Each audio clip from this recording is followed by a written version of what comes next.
Michael Berkowitz and Robert Todd are both very well-known bridge teachers in the United States. They also both have key roles in the ACBL Educational Foundation. So that's the American Contract Bridge League Educational Foundation.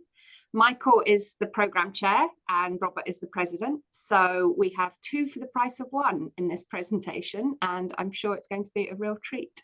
Over to you. Thanks. I'm Michael, and this is Robert. I think we got the names under the right people this time. So,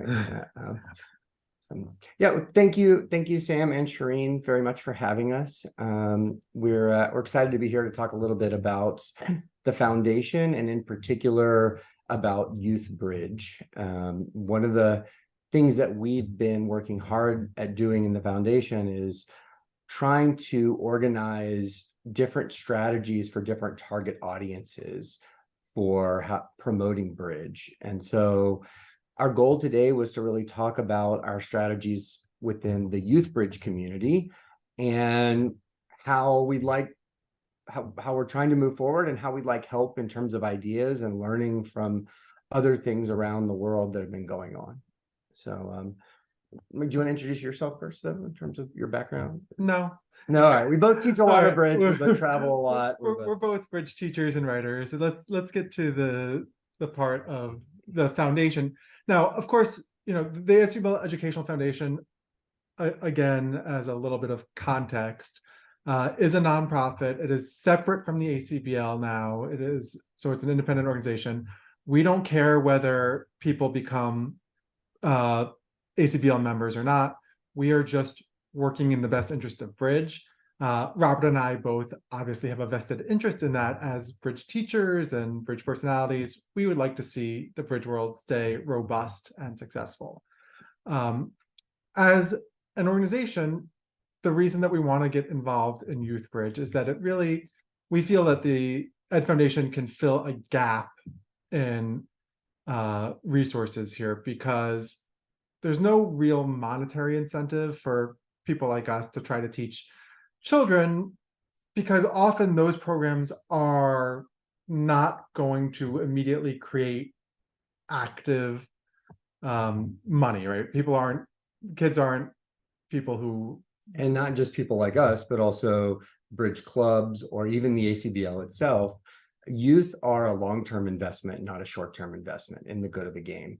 And if you talk to your average bridge club owner, they're running a small business, and educating a youth that may not be able to come out very often, might not have a lot of disposable income. This is not a high priority for someone who's trying to make rent next month, or a teacher that's trying to, create a student that's going to be able to be good for them in the long run. So this is partly why the foundation is feeling a need to step forward and show some leadership in this area, because we feel like everyone has some interest in it, but no one can make it their biggest priority because it's not in the sweet spot of their interests. So one of the, go ahead. Okay.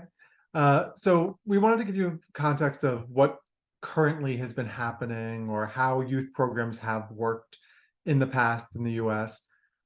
We have had some school bridge programs.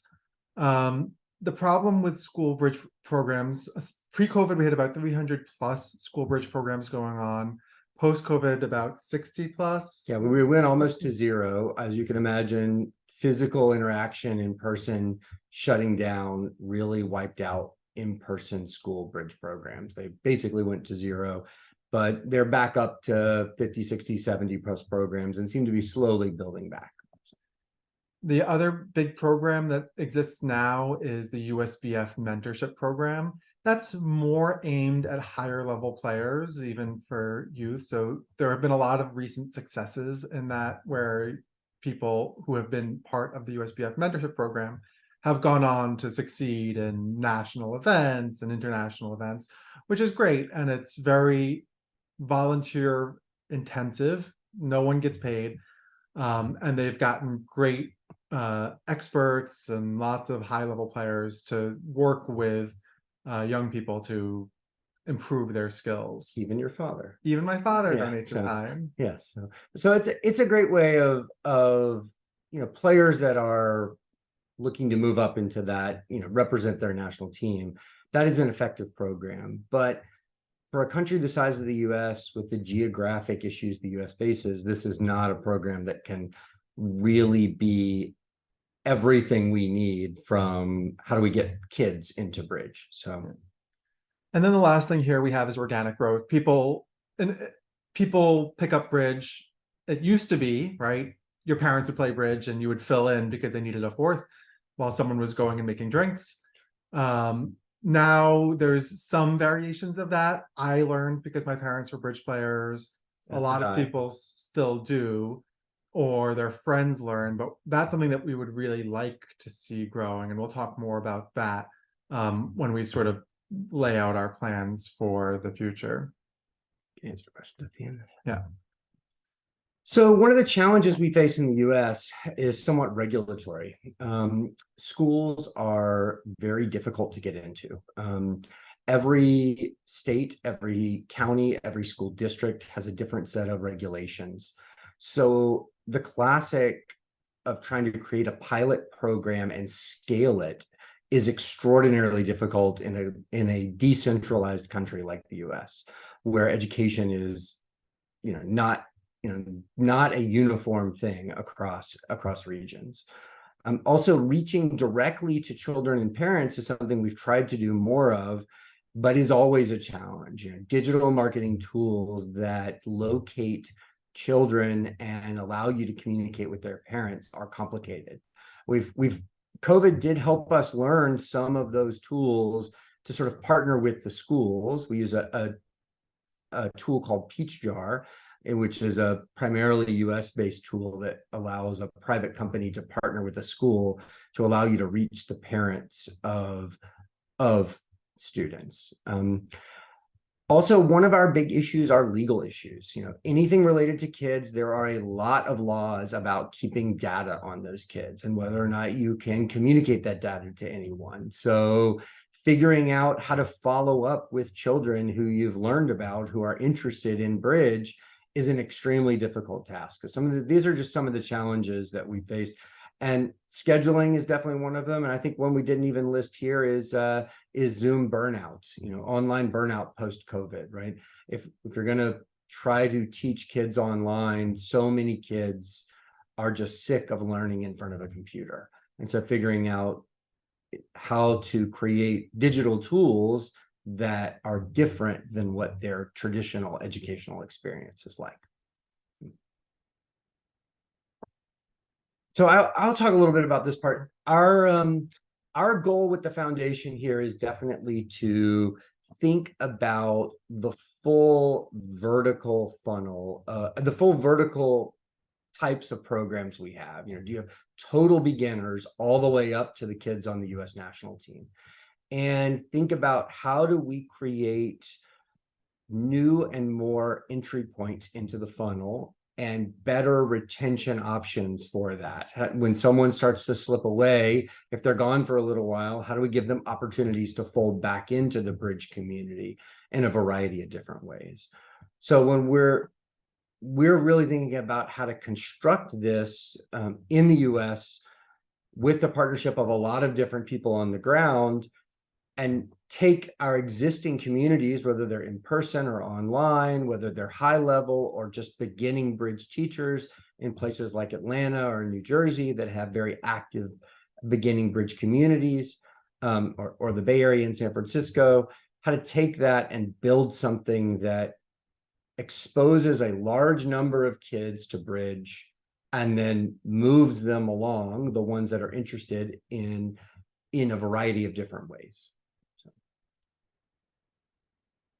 So the way that we try to think of these, or at least the pipeline that Robert's talking about, I think a lot of us spend a lot of time concerned with the introduction, which is important. And when we think of introduction, that's how do we find these students? How do we get them into that first beginner class? And to me, when we do that, I don't want to say I don't care, but that's an incredibly important part, whether or not they continue down the pipeline. I would describe it as a variety of different success stories for a person who goes into an intro class. Right. Particularly when we're talking about this age group, when you're talking about children, all of us are, there are a lot of teachers in this Zoom room. So you can tell me how many of you have had this experience where you're teaching a beginner class of the normal students, your retirees, people who are coming back to Bridge. And the people who really take to it are the ones who say, oh yeah, I learned a little bit when I was young or in college.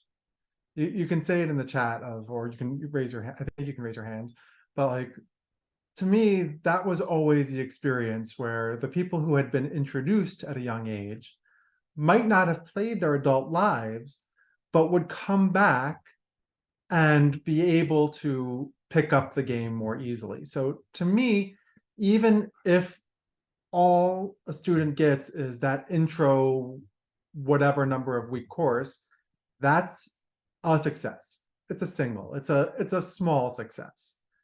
As we continue, what happens is we want that to be a hook, and they'll continue. And we're going to talk about these steps a little bit more.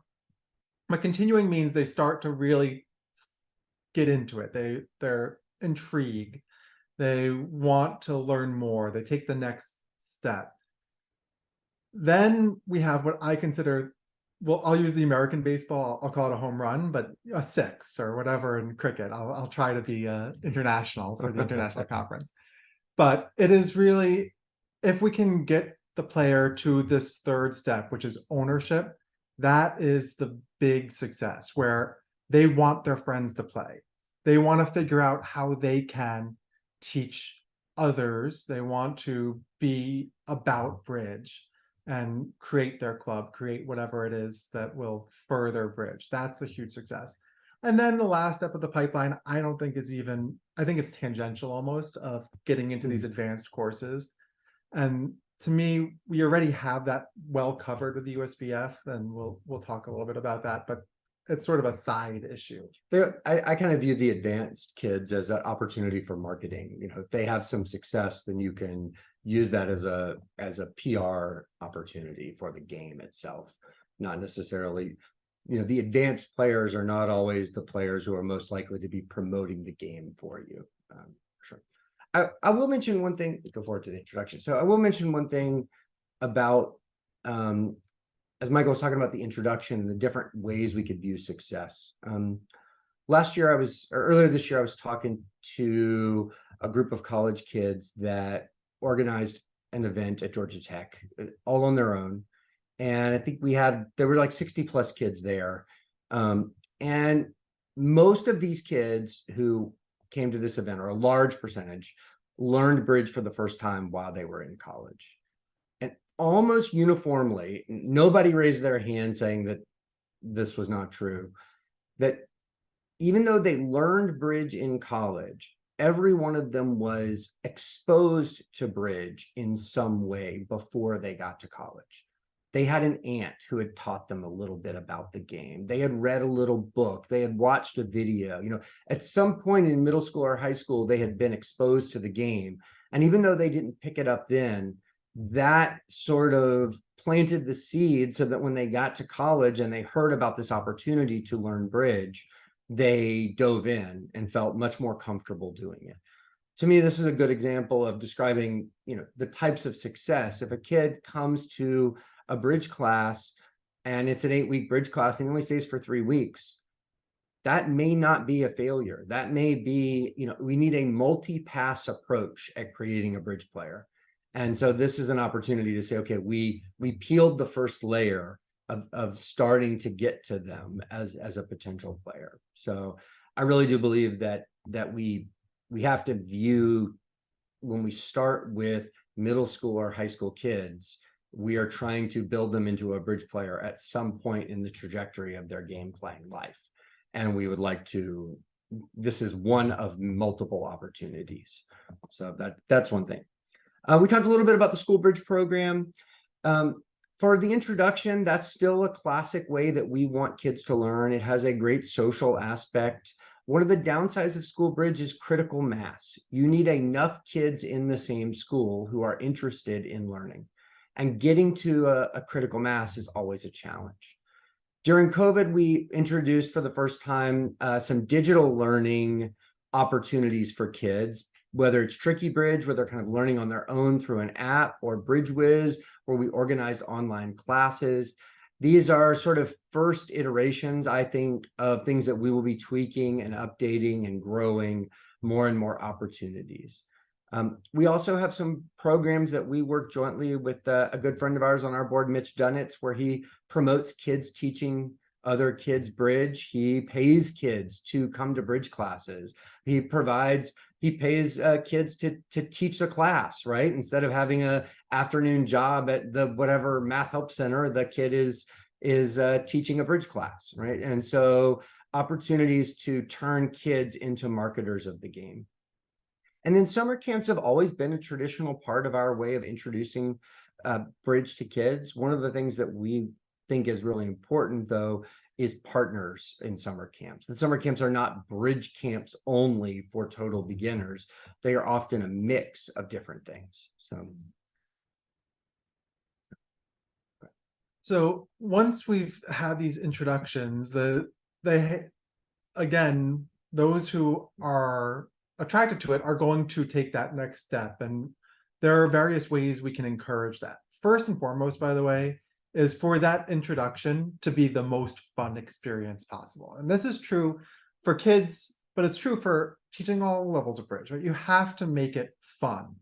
And to me, I care much more about someone having a good time in a class that is a bridge class than what they learn. I don't care if you could teach them enough that if they paid close attention, they would become a world champion. If they're not having fun doing it, it's not going to be a success, because they're not going to reach this step, which is that they like the game and want to continue. It has to be fun for that to work. We have some options now.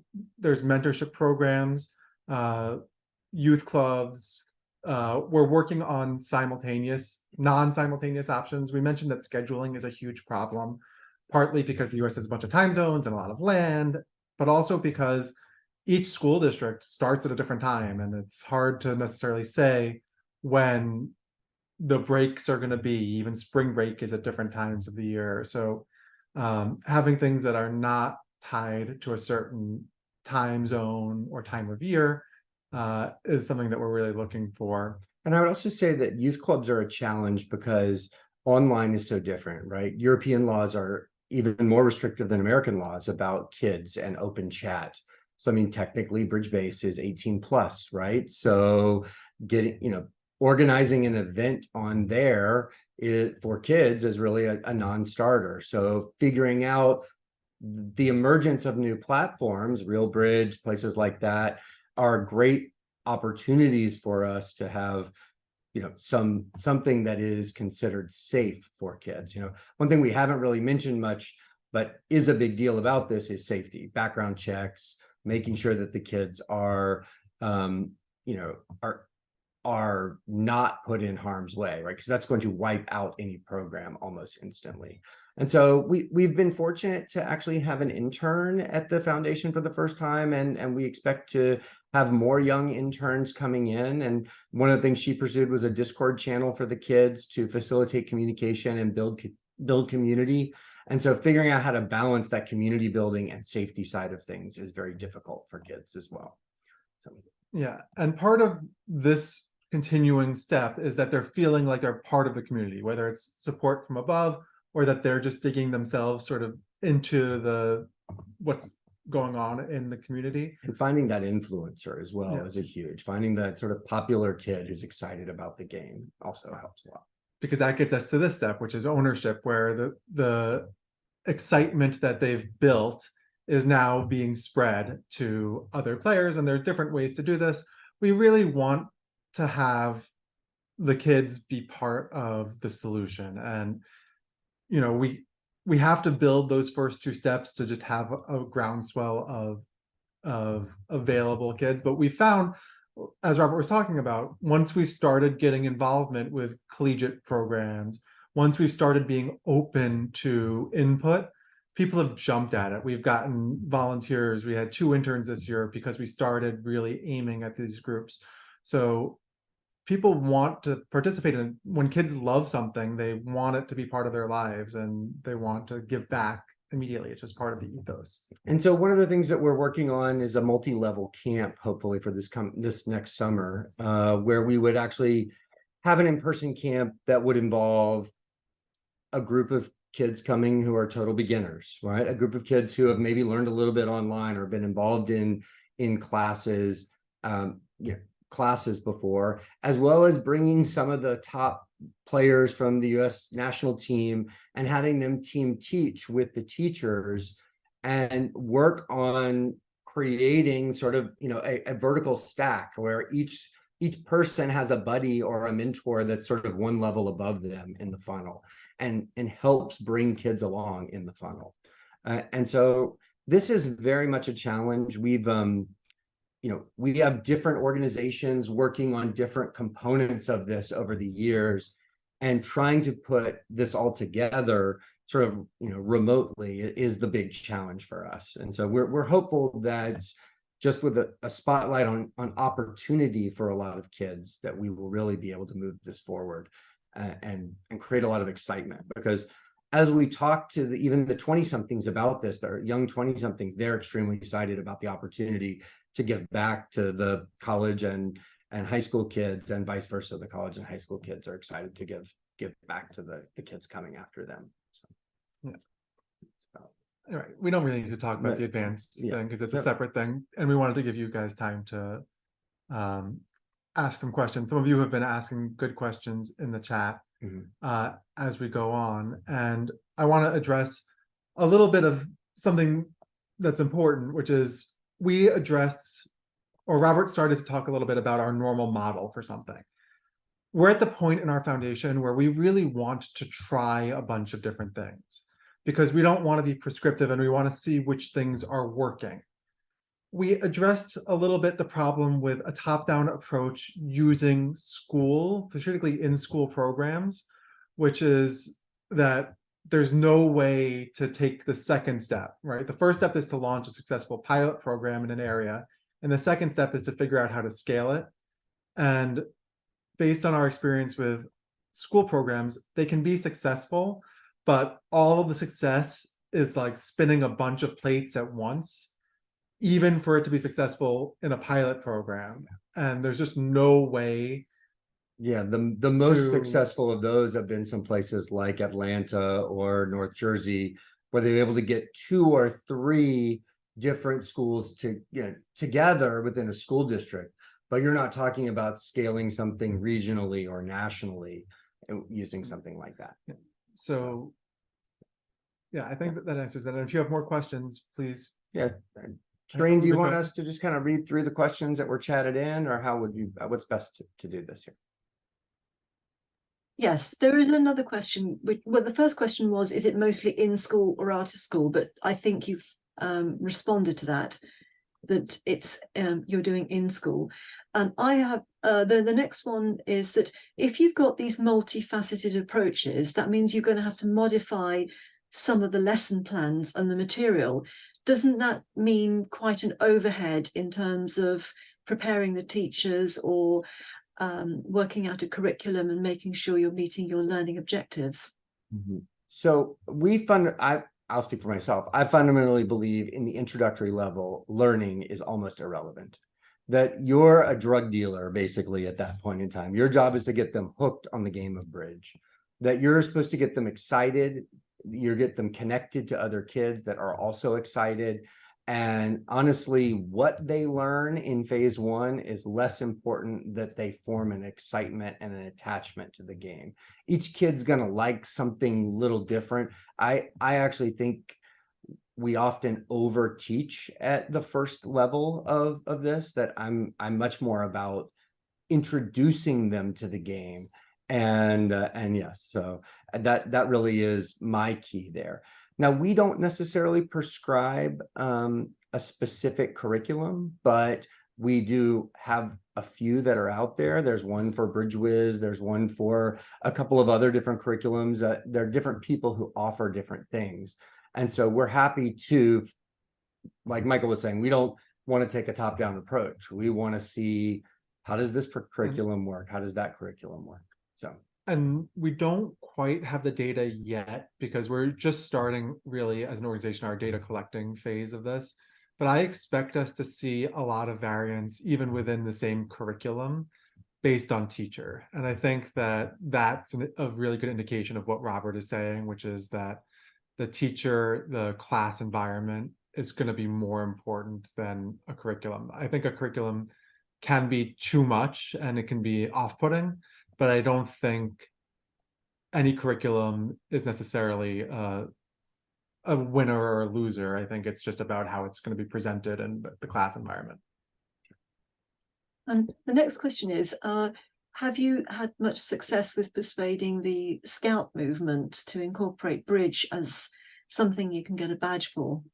So a Boy Scout badge is roughly a $3 to $5 million outside investment in order to get them to do that. It is an extraordinarily expensive thing. They understand the value of their organization, and they are a business, and they treat it that way. So that is not a low-hanging fruit for partners for us.